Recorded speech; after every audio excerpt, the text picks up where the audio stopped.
যুবরাজ দুর্যোধনও নিজের ভবিষ্যৎ পরিবর্তন করতে পারতেন, কিন্তু সেই সুযোগ তার হাত ছাড়া হয়ে গেছে।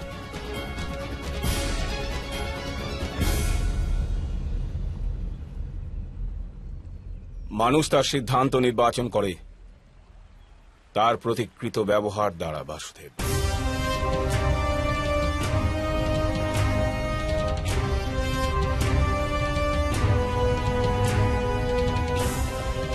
যার সাথে জন্মাবধি কেবল অন্যায়ী হওয়ার পশ্চাতে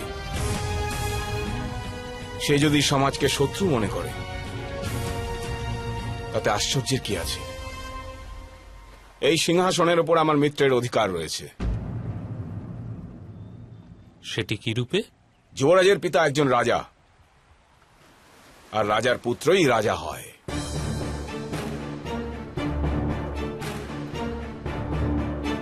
অর্থাৎ অধিকার কি তবে জন্মের দ্বারা প্রমাণ হয়, সামর্থ্যের দ্বারা নয়?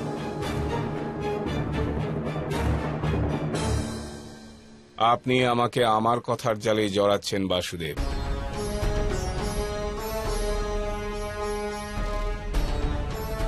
আমি কেবল সম্মান চেয়েছি, অধিকার চাইনি কখনো আমি।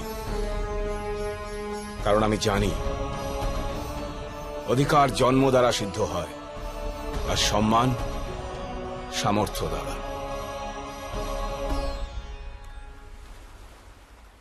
তবে তো আপনার কেবল রথের সারথি হওয়ার অধিকার আছে, অঙ্গরাজ। এই যুদ্ধে কি আপনি অংশগ্রহণ করবেন না?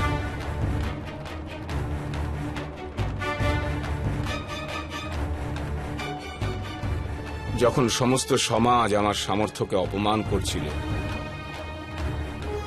সেই সময় আমার মিত্র দুর্যোধন আমাকে উচিত সম্মান প্রদান করেছিল, বাসুদেব।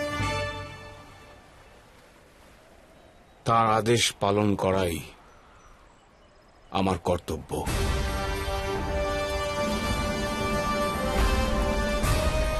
আমার কাছে এই যুদ্ধই নয়, বাসুদেব, কেবল কর্তব্যের নির্বাহ মাত্র। আর যদি আপনি ক্ষত্রিয় হতেন, রাজা হওয়া আপনার অধিকার হতো, কারো উপকার নয়, তখনও কি এই যুদ্ধ আপনার কাছে কর্তব্য প্রতিপন্ন হতো? এ প্রশ্নই ব্যর্থ, বাসুদেব। কারণ আমি ক্ষত্রিয় নই। রাজা হওয়া আমার অধিকারে নেই, কারণ অধিকার জন্ম দ্বারা সিদ্ধ হয়।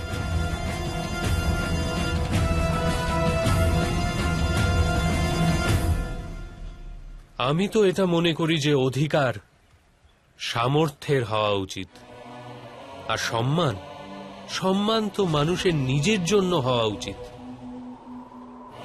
কারণ যে অপরের নিকট হতে সম্মান প্রাপ্তির অপেক্ষায় থাকে, আশায় থাকে, বাস্তবে তার জন্য কোনো সম্মানই পর্যাপ্ত রূপে প্রতিপন্ন হয় না। যেরূপ আপনি সম্মান আর অপমানের চিন্তায় এতটাই নিমজ্জিত যে ধর্মের জ্ঞান প্রাপ্ত করেও অধর্মকে ত্যাগ করতে পারছেন না।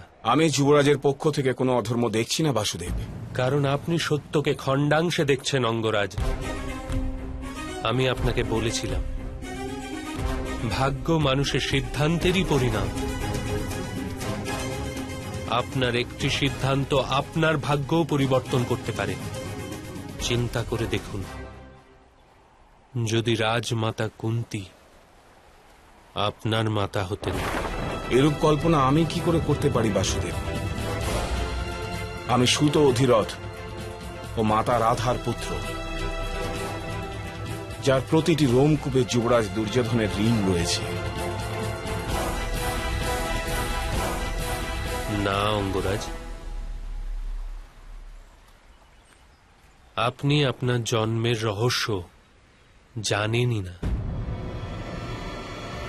আপনার সামর্থ্য ভগবান সূর্য নারায়ণের প্রসাদ। আপনি স্বয়ং ভগবান সূর্য নারায়ণের মন্ত্র প্রসাদ।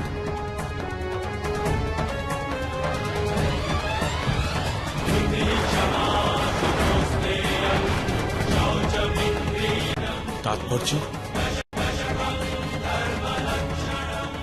অঙ্গরাজ, আপনি অধিরথ তথা মাতা রাধার পুত্র নন।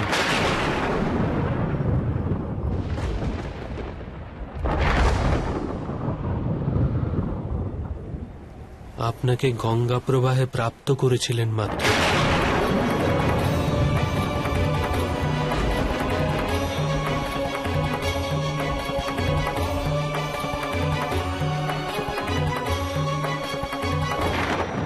তাহলে আমি কার পুত্র বাসুদেব? আপনি রাজমাতা কুন্তির পুত্র।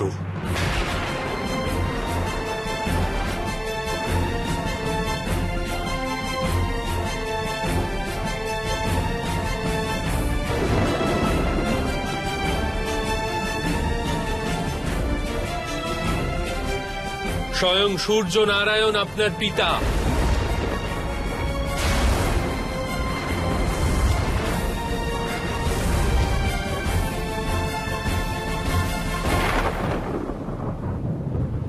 এই কারণেই তো দিব্য কবচ ও কুণ্ডলের সাথে জন্ম হয়েছে আপনার। আপনি ইচ্ছে করলে অধিরথ মহোদয়কে এই প্রশ্ন জিজ্ঞেস করতে পারেন। স্বয়ং সূর্য নারায়ণকে জিজ্ঞেস করতে পারেন। আর পুনরায় চিন্তা শক্তির নিজস্ব রীতি পরিবর্তন করে নিজের